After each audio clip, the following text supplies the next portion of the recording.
नमस्कार। आराधना degree college के इस यूट्यूब चैनल में आपका स्वागत है। आज की क्लास के अंदर हम बीएस सेकेंड ईयर के होम साइंस के कुछ टॉपिक के बारे में पढ़ेंगे। लास्ट क्लासों के अंदर हमने बीएस सेकेंड ईयर की जो होम साइंस हैं उसके विटामिन वाली यूनिट जो है उससे हमने कुछ टॉपिक पढ़े थे। हमने विटामिन को शुरू किया था। विटामिन दो प्रकार के होते हैं, जल में घुलनशील और एक होते हैं वर्षा में घुलनशील। तो सर्वप्रथम हमने वर्षा में घुलनशील जो विटामिन होते हैं उनके बारे में पढ़ा था, जिसके अंदर विटामिन ए पढ़ा था, विटामिन बी पढ़ा था, विटामिन ई पढ़ा था, विटामिन के पढ़ा। ये सारे के सारे हैं जो वर्षा में घुलनशील यानी फैट सॉल्युबल विटामिन होते हैं। उसके बाद में हमने शुरू किया था कि वाटर सॉल्युबल विटामिन जो जल के अंदर घुलनशील है, उसके अंदर हमने एक पहला टॉपिक लिया था बी कॉम्प्लेक्स। इसका मतलब विटामिन B1, B2 है ना, B6, ये सारे के सारे जो होते हैं वो बी कॉम्प्लेक्स के अंतर्गत आते हैं। तो आज की क्लास के अंदर हम विटामिन B2 के बारे में पढ़ेंगे। विटामिन B2 जो होता है उसका जो रासायनिक नाम राइबोफ्लेविन, जैसा कि नाम है, नाम से स्पष्ट है। राइबो का मतलब होता है राइबोज। राइबोज यानी यहाँ पर एक शुगर है, शर्करा है। राइबोज नामक क्या है? शुगर है, शर्करा है। और फ्लेविन नामक का एक पदार्थ है। फ्लेविन नामक क्या है? पदार्थ है। तो यहाँ पर राइबोज शुगर और फ्लेविन जो पदार्थ होता है, इन दोनों को आपस में मेल जो होता है वो क्या कहलाता है? राइबोफ्लाविन। और इसको ही अपन क्या कहते हैं? विटामिन B2 कहते हैं। अगर हिस्ट्री की बात करें तो एक साइंटिस्ट थे जिसका नाम है गोल्डबर्गर, एवं उनके कुछ साथी थे। उन्होंने एक डिजीज होता है पेलाग्रा, और पेलाग्रा डिजीज को ठीक किया उन्होंने खमीर से। खमीर बोले तो यीस्ट। यीस्ट अगर समझ में नहीं आया तो यीस्ट एक तरह का कवक होता है, एक तरह का कवक होता है, फंजाई होता है, एक कोशिकीय फंजाई होता है। तो एक तरह का क्या है? यीस्ट है। और यीस्ट से पेलाग्रा से मुक्ति की। कैसे किया कि जो पेलाग्रा से डिजीज से ग्रसित थे उनको क्या किया कि गर्म किया हुआ यानी उबाल कर जो खमीर होता है, यीस्ट होता है, उसका सेवन करवाया गया। तो उन्होंने देखा कि पेलाग्रा डिजीज है वो ठीक हो गया। क्योंकि फिर उनके बाद में रिसर्च हुई और उन्होंने देखा कि जैसे टेम्परेचर बढ़ाता है, तो हमने देखा था कि B1 जो विटामिन B1 जिसको अपन थायमिन बोलते हैं, तो अधिक तापमान के ऊपर वो क्या हो जाता है? नष्ट हो जाता है। तो यहाँ पर B1 तो क्या हो गया? नष्ट हो गया। उसके बाद में भी उसके अंदर कुछ ऐसे पदार्थ रहते हैं जो क्या करते हैं? शरीर की वृद्धि के अंदर क्या होते हैं? सहायक होते हैं। और अमेरिकन जो साइंटिस्ट थे उन्होंने उसका नाम विटामिन D दिया। उनका नाम विटामिन G दिया। अमेरिकन साइंटिस्ट थे, उन्होंने इसका नाम विटामिन G दिया। और उसके बाद में ब्रिटिश साइंटिस्ट थे, उन्होंने इनका नाम क्या दे दिया है? B2। ठीक है। तो अमेरिकन ने क्या बोला है? विटामिन G बोला है। और ब्रिटिश ने उन्होंने क्या बोला है? B2। उसके बाद में बॉर्बर नामक की क्या थी? साइंटिस्ट थे, और उन्होंने इन्हीं यीस्ट से एक येलो कलर का एक एंजाइम, येलो कलर का एक पदार्थ जिसको क्या किया है? आइसोलेट किया है। तो यहाँ से येलो कलर के पदार्थ को वहाँ से क्या किया? आइसोलेट किया है। और उनको बोला है इन्होंने पीला एंजाइम, येलो एंजाइम। तो जो यीस्ट है उन्होंने क्या किया है? येलो कलर का कोई सब्सटेंस है, उसको उन्होंने क्या किया? आइसोलेट किया। और आइसोलेट करके उनका जो नाम रखा गया है वो येलो एंजाइम या पीला एंजाइम के नाम से उनका नामकरण किया गया।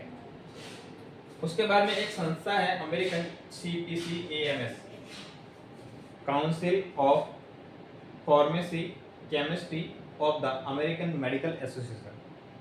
ठीक है, नाम है इसका council of pharmacy chemistry of the American medical association. इन्होंने बोला कि ये जो अपने पास विटामिन है, ये विटामिन केवल एक कोई सिंगल विटामिन नहीं है, ये क्या है? बहुत सारे विटामिन का समूह है। ठीक है, ये कोई सिंगल विटामिन नहीं है और बहुत सारे विटामिन का समूह, इसका मतलब बोल सकते हैं अपन एक बहुत सारे जो ग्रुप ऑफ विटामिन है उनका क्या है, एक संयोजन है। तो उनको इन्होंने क्या बोला है, विटामिन B2 बोला है। इन्होंने क्या बोला है, विटामिन B2। और उन्होंने बोला है कि ये जो B2 है इसके अंदर दो पदार्थ पाए जाते हैं, एक तो होगी शुगर, दूसरा होगा कोई प्रोटीन पदार्थ हो सकता है। शुगर जो होगी इसके अंदर वो होगी राइबोज शुगर, और प्रोटीन पदार्थ है वो क्या हो सकता है, फ्लेविन। ठीक है, तो राइबोज शुगर और फ्लेविन से मिलके बना है राइबोफ्लेविन। इनसे बना है राइबोफ्लेविन। ठीक है, अब ये राइबोफ्लेविन अगर किस में पाया जाता है, अब यहाँ पर देखो प्रोटीन अलग अलग हो सकता है। अगर हम बात करेंगे दूध की, तो दूध के अंदर कौन सा पाया जाता है, लैक्टोज शुगर, सॉरी शुगर अलग अलग हो सकती है ना। तो यहाँ पर क्या हो सकता है कि उसके अंदर लैक्टोज शुगर पाई जाती है, तो यहाँ पे होता है लैक्टोफ्लेविन। तो अगर हम दूध की बात करेंगे तो दूध के अंदर क्या होता है, लैक्टोफ्लेविन। एग की बात करेंगे उसके अंदर क्या होता है, ओवोफ्लेविन। तो यहाँ पर अलग अलग पदार्थ हो सकते हैं। ठीक है, ये तो है इसके हिस्ट्री के बारे में। दूसरी अगर बात करेंगे इसकी विशेषताओं के बारे में, तो पहला क्या है, जल के अंदर ये कम घुलनशील है। घुलनशील तो है परंतु कम घुलनशील है। कैसे, अगर कमरे के तापमान पर, जो रूम टेम्परेचर होता है, रूम टेम्परेचर के अंदर अगर 100 ml वाटर है, 100 ml वाटर है, तो उसके अंदर केवल 12 मिलीग्राम ही राइबोफ्लेविन है वो डिजोल्व होता है। तो रूम टेम्परेचर के ऊपर इसकी डिजोल्व कैपेसिटी कितनी है कि 100 ml वाटर के अंदर 12 मिलीग्राम इसकी क्या है, डिजोल्व कैपेसिटी है। अब उसी को अगर तापमान बढ़ा दिया जाए, तो रूम टेम्परेचर है, तो रूम टेम्परेचर जो इन्होंने तापमान कर दिया है 100 डिग्री, और 100 डिग्री टेम्परेचर के ऊपर इन्हीं 100 ml के अंदर लगभग 230 मिलीग्राम जो राइबोफ्लेविन है वो क्या हो जाता है, डिजोल्व हो जाता है। तो पहला अगर बात करें तो जल के अंदर क्या है, कम घुलनशील है, क्योंकि रूम टेम्परेचर के ऊपर ये 100 ml के अंदर केवल 12 मिलीग्राम ही क्या होता है, डिजोल्व होता है। परंतु अगर यहाँ पर टेम्परेचर बढ़ा दिया जाए, कितना कर दिया जाए, 100 डिग्री टेम्परेचर कर दिया जाए, तो यही 100 ml वाटर के अंदर जो 230 मिलीग्राम जो राइबोफ्लेविन है वो क्या हो जाता है, डिजोल्व हो जाता है। ठीक है, अब जैसे ही वाटर के अंदर घुल जाएगा, तो घुलने के बाद इसका जो कलर है वो क्या कैसा हो जाएगा, येलो कलर, पीला कलर जो है वो हो जाएगा। क्योंकि शुद्ध रूप से जो राइबोफ्लेविन होता है वो एक क्रिस्टलीय होता है, रवेदार होता है, और उसका कलर कैसा होता है, पीला होता है। दूसरा है, इसके अंदर किसी भी तरह की गंध नहीं होती है, स्मेल नहीं होती है। दूसरा, ताप, अम्ल एवं वायु के प्रति क्या रहता है, स्थिर रहता है। ठीक है, तापमान अगर बढ़ाओ तो भी इसके ऊपर कोई फर्क नहीं पड़ता, क्योंकि 100 ml के अंदर तो क्या होता है, ये डिजोल्व होता है। अम्ल का और वायु के प्रति भी क्या रहता है, स्थिर रहता है, किसी भी तरह का कोई प्रभाव नहीं पड़ता है। दूसरी अगर बात करें कि अगर बेस के संपर्क में, अगर रूम टेम्परेचर के ऊपर अगर ये बेस के यहाँ क्षार के संपर्क में आता है, तो ये इसकी जो कैपेसिटी धीरे धीरे क्या हो जाती है, नष्ट हो जाती है। उसके बाद में अगर अम्लीय वातावरण के अंदर, कौन सा वातावरण है, अम्लीय वातावरण है, तो अम्लीय वातावरण के अंदर यूवी लाइट के एक्सपोजर के अंदर ये ल्यूमिक्रोन का निर्माण करता है। ठीक है, तो यहाँ पर जैसे एनवायरमेंट, तो कंडीशन क्या है कि यहाँ पर देखिए कि अम्ल के प्रति तो ये क्या है, स्थिर है, क्षार के प्रति ये क्या हो जाता है, क्षार के जो संपर्क में आने पर ये क्या हो जाता है, नष्ट हो जाता है। परंतु अगर यूवी के प्रति ये जो होता है ये क्या होता है, अनस्टेबल होता है। इसका मतलब अगर यूवी के संपर्क में आया तो इसकी जो कैपेसिटी होती है वो धीरे धीरे क्या होने लगती है, चेंज होने लगती है। ठीक है, तो यहाँ पे क्या प्रॉब्लम है कि जैसे यूवी लाइट के संपर्क में आएगा तो एक ब्लू कलर का पिगमेंट होता है, और उस ब्लू कलर के पिगमेंट का नाम होता है ल्यूमिक्रोम। तो ये क्या करेगा, ल्यूमिक्रोम का निर्माण कर लेगा। कब करेगा कि जब ये अम्लीय एनवायरनमेंट के अंदर, तो एनवायरनमेंट कौन सा हो गया, अम्लीय, क्योंकि बेस के अंदर ये क्या बनाएगा, दूसरी कोई पदार्थ बनाएगा। ठीक है, तो यहाँ पे क्या हो गया कि जैसे अम्ल के संपर्क में आया और यूवी लाइट का एक्सपोजर होगा क्या बनाएगा, ल्यूमिक्रोम। और उसी जगह अगर एक और पॉइंट ऐड करें कि अगर कौन से एनवायरनमेंट के अंदर, क्षारीय एनवायरनमेंट के अंदर प्लस क्या हो जाए, यूवी का एक्सपोजर हो जाए, तो ये क्या बनाता है, ल्यूमीफ्लेविन। ल्यूमीफ्लेविन जो कैसा होता है, येलो कलर का होता है। ठीक है, जो कैसा होता है, येलो कलर का होता है। तो यूवी लाइट के अंदर, अम्लीय वातावरण के अंदर तो ये क्या बनाएगा, ल्यूमिक्रोम बनाएगा जो ब्लू कलर का होता है। क्षारीय वातावरण के अंदर यूवी के अंदर क्या बनाएगा, ल्यूमीफ्लेविन बनाएगा जो कैसा होता है, येलो कलर का होता है। अब इसीलिए इसका जो संरक्षण होता है वो कब किसमें करना होता है, भूरे रंग की बोतल के अंदर। क्योंकि यूवी लाइट के अंदर ये क्या हो जाता है, इनकी जो कैपेसिटी होती है वो धीरे धीरे क्या हो जाती है, नष्ट हो जाती है। इसलिए इसका जो प्रिजर्व करते हैं, संरक्षण करते हैं, वो भूरे रंग की बोतल के अंदर करते हैं ताकि यूवी लाइट का उनके ऊपर प्रभाव कम पड़े।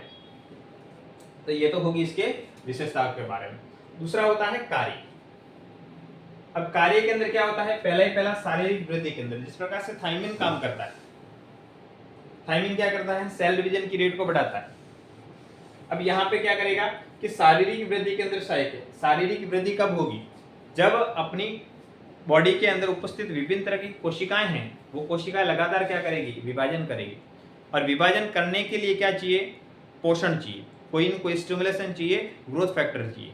तो यहाँ पे क्या करता है कि विटामिन B2 है वो यहाँ पर क्या बना के कोशिकाओं की जो हेल्थ होती है उनको अच्छे से बनाए रखता है और कोशिकाओं के विभाजन के अंदर ये क्या करेगा, सहायक होता है। तो क्योंकि सेल डिवाइड करेगी तो ऑब्वियसली बॉडी है, शारीरिक वृद्धि जो होगी उसके अंदर क्या होगा,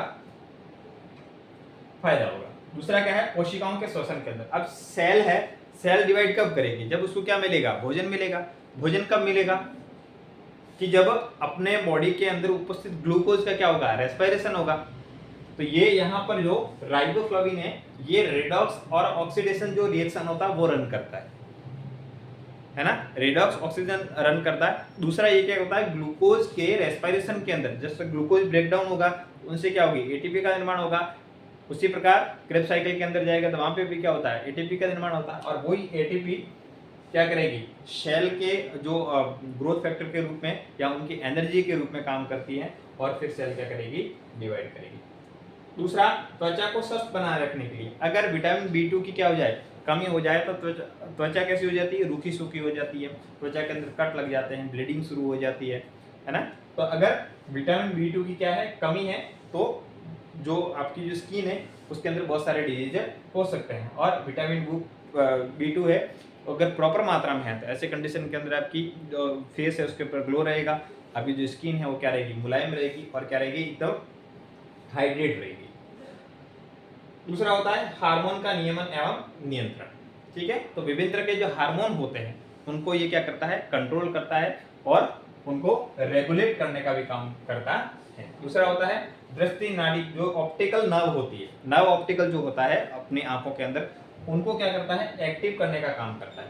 अब क्या करता है, जैसे अपनी जो आंखें होती हैं, इस आंखों के अंदर राइबोफ्लेविन पाया जाता है, फ्रीली क्या पाया जाता है, राइबोफ्लेविन। अब जैसे ये लाइट के संपर्क में आता है तो एक कंपाउंड बनाता है और वो कंपाउंड क्या करता है, वो सीधे ही जो नर्व ऑप्टिक होती है उसको स्टिमुलेट करता है, जो अपने दृष्टि, जो आंखों के देखने की क्षमता है उनको क्या करता है, बढ़ाता है। ठीक है, वही बात यहाँ पे आंखों के उत्तम स्वास्थ्य के लिए क्या रहता है, इंपॉर्टेंट होता है। अगर इसके अंदर क्या होता है कि विटामिन B2 की कमी हो जाए तो आपके आंखों के अंदर छोटे छोटे घाव लग जाते हैं, जिससे आंखों के अंदर जलन होती है, आंखों के अंदर पानी आता है। तो ये सब होता है विटामिन B2 की कमी से। तो अगर विटामिन B2 प्रॉपर है तो आपके आंखों की दृष्टि है वो भी नॉर्मल बनी रहेगी। दूसरा क्या है, अगर इसकी कमी हो जाए तो क्या हो जाएगा, तो कमी के अंदर पहला क्या है, त्वचा पर घाव होना। जैसे बनाया कि त्वचा को स्वस्थ बनाने के लिए क्या होता है, ये जरूरी होता है। अब क्या करेगा, जैसे स्किन के ऊपर विभिन्न तरह के कट लग जाएंगे, जिसके ऊपर ब्लीडिंग शुरू हो जाएगी, अननेसेसरी ब्लीडिंग और अननेसेसरी कट लग जाएंगे, जिससे आपकी त्वचा है वो रूखी सूखी हो जाएगी, घाव लगना शुरू हो जाएगा। ठीक है, जिसके कारण बहुत तरीके के जो वायरस होते हैं, बहुत तरीके के जो बैक्टीरिया जो होते हैं वो इन्फेक्शन करेंगे। शरीर जो है उसके अंदर बाहर से इन्फेक्शन बढ़ेगा तो शरीर की जो कैपेसिटी होती है, इम्यूनिटी होती है, वो भी क्या होती है, डाउन होती है। ऐसे के अंदर बीमार होने की संभावना है वो भी क्या हो जाती है, इंक्रीज हो जाती है। दूसरा एक डिजीज है जिसका नाम है एंगुलर स्टोमेटाइटिस। एंगुलर स्टोमेटाइटिस का मतलब होता है कि आपके जो होंठ हैं, इस होंठ के जो किनारे होते हैं इसके अंदर कट लग जाते हैं। विटामिन B2 की कमी से क्या हो जाता है, इस होठों के किनारे के ऊपर क्या लग जाएगा, कट लग जाएगा, जिसके कारण आप माउथ है वो ओपन नहीं कर पाते हो, ठीक है, कंप्लीट। और नहीं ओपन कर पाते तो क्या हो जाता है, जैसे आप जोर से ओपन करोगे तो यहाँ से क्या हो जाता है, ब्लीडिंग शुरू हो जाती है। तो इस प्रकार की डिजीज को क्या बोलते हैं, एंगुलर स्टोमेटाइटिस बोलते हैं। एक और होता है चेलोसिस। चेलोसिस का मतलब होता है कि आपके जो अपर और लोअर लिप होते हैं, इसकी जो ऊपरी जो ये चमड़ी होती है ये हट जाती है, जिसके कारण यहाँ से आपके जो होंठ होते हैं वो कंप्लीट एक जो होते हैं पिंक कलर के हो जाते हैं और उसके ऊपर ब्लीडिंग शुरू हो जाती है, ठीक है, जिससे आपको खाने के अंदर प्रॉब्लम रहती है। और जैसे उसको आप क्या करोगे, थोड़ा दबाओगे तो उसके अंदर पस निकलने शुरू हो जाता है। इस प्रकार की डिजीज है, उसको चेलोसिस बोलते हैं। दूसरा मेन प्रॉब्लम होती है जीभ पर छाले।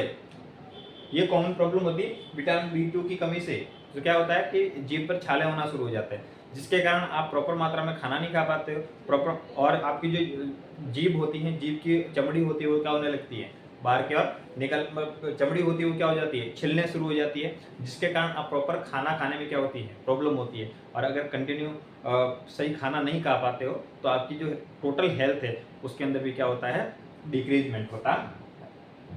दूसरा, आंखों में रोशनी सहन नहीं होती, जैसे आंखों की दृष्टि, क्योंकि ऑप्टिकल नर्व होता है जो आपको रोशनी, जैसे आप लाइट आएगी तो उस लाइट को वापस पूरा सहन करने की शक्ति होती है, वो कौन करता है, ऑप्टिकल नर्व करता है। ऐसे कंडीशन के अंदर ऑप्टिकल नर्व को है वो क्या होता है, कोई भी स्टिमुलेशन नहीं मिल पाता है और वो काम नहीं कर पाती है, जिससे आंखों के अंदर जो लाइट आती है उसको सहन करने की क्षमता नहीं होती, ठीक है। दूसरा होता है WBC जो फेगोसाइट सेल्स होती हैं, भक्षण कोशिकाएं होती हैं, जो अपने बॉडी के अंदर जर्म सेल्स जो बॉडी के अंदर बाहर से जीवाणु और जो वायरस आते हैं उन कोशिकाओं को नष्ट करने का काम करते हैं। तो उनको ये जो WBC है वो फेगोसाइट कोशिकाएं नहीं बना पाती है, इसके अंदर आपके इम्यूनिटी भी क्या होती है, धीरे धीरे कम होने लगती है।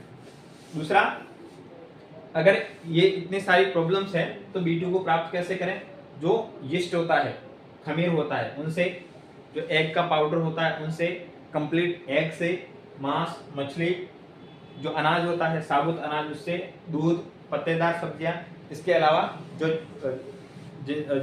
जो सब्जियां जो जिसके अंदर जड़ यूज आती है वो वाली, ट्यूबर वाली, ये सारी के सारी जो प्राप्ति सोर्स है वहाँ से B2 वो यूज करके आप B2 की प्राप्ति यानी उसकी जो सफिशिएंट मात्रा है बॉडी के अंदर करवा सकते हैं, ठीक है। तो आज की क्लास के अंदर इतना ही, अगला टॉपिक नेक्स्ट पढ़ेंगे। Thank you.